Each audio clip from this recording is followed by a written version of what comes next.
Andhra Pradesh deputy CM Pawan Kalyan నాయకత్వం రాష్ట్ర రాజకీయాల్లో ఒక కొత్త శకం ప్రారంభించింది. గ్రామీణ అభివృద్ధి, మౌలిక సదుపాయాలు, గిరిజన సంక్షేమం వంటి విభాగాల్లో ఆయన తీసుకున్న చురుకైన చర్యలు ప్రజల్లో విశ్వాసాన్ని కలిగించాయి. ప్రధాన విజయాలు: ప్రపంచ రికార్డు గ్రామ సభలు.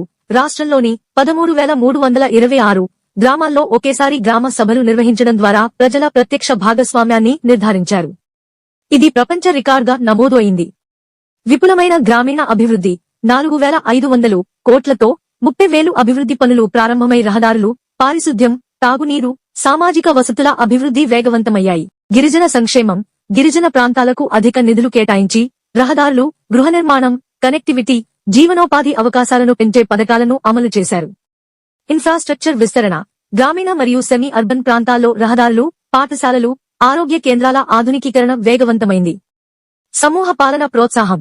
మన ఊరు మాట మనది వంటి కార్యక్రమాల ద్వారా ప్రజల భాగస్వామ్యాన్ని పెంచి పారదర్శకత, బాధ్యతాయుత పాలనకు మార్గం సుగమం చేశారు. చట్టవ్యవస్థలో కఠిన చర్యలు. నేరాల నియంత్రణకు కఠిన చర్యలు తీసుకుని గ్రామీణ ప్రాంతాల్లో భద్రతను బలోపేతం చేశారు. గత పాలనతో పోలిస్తే భిన్నతలు. ప్రజల భాగస్వామ్యం పెరుగుదల. కేంద్రీకృత విధానం స్థానంలో గ్రామస్తులతో ప్రత్యక్ష సంభాషణకు ప్రాధాన్యం. త్వరిత అభివృద్ధి. రహదారులు, మౌలిక వసతుల ప్రాజెక్టులు వేగంగా పూర్తవుతున్నాయి. గిరిజన ప్రాంతాలపై ప్రత్యేక దృష్టి. నిధులు మరియు ప్రాజెక్టులు పెరిగి లక్ష్య భద్రతతో అభివృద్ధి జరుగుతోంది. సమస్యలపై చురుకైన స్పందన. తాగునీరు, పారిశుద్ధ్యం, పాఠశాలల లోపాలపై వేగంగా చర్యలు. నాయకత్వం స్పష్టత.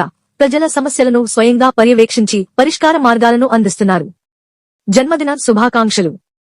Happy birthday deputy CM sir. గ్రామీణాభివృద్ధి, గిరిజన సంక్షేమం మరియు సమూహ పాలనలో మీరు తీసుకొచ్చిన విప్లవాత్మక మార్పులు ఆంధ్రప్రదేశ్ను కొత్త దిశగా తీసుకెళ్తున్నాయి. మీ కృషి కొనసాగే ప్రతి గ్రామానికి వెలుగుని అందించాలి.